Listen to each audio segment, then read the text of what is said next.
It has the story plot of a spy movie, claims that U.S. officials were victims of mind control techniques to lend support to the Afghanistan war, the alleged secretive activities revealed in a recent Rolling Stone magazine article. The article was written by Michael Hastings, the same writer who penned the controversial story about General Stanley McChrystal that eventually led to his ouster.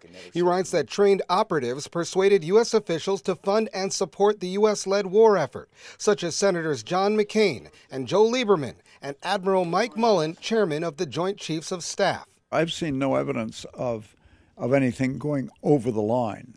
Peter Ernst, a former head of CIA clandestine operations and now in charge of the International Spy Museum, explains why these charges may be overblown.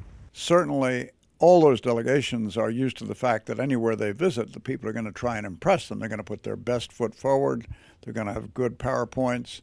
Everybody's going to be in a crisp pressed uniform, and they're going to put their best foot forward.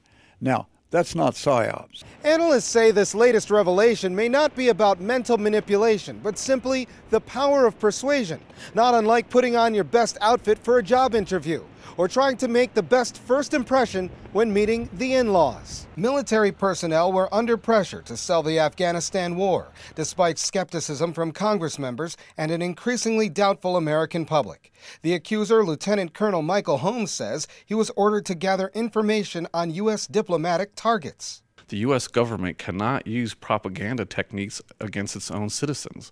So any kind of training around psychological warfare is supposed to be directed at our so-called enemies, not directed at U.S. citizens, and especially not directed at U.S. decision makers. Paul Martin, a studier of the Afghanistan war, says the allegations show the great lengths the U.S. government would go to gather support for Afghanistan.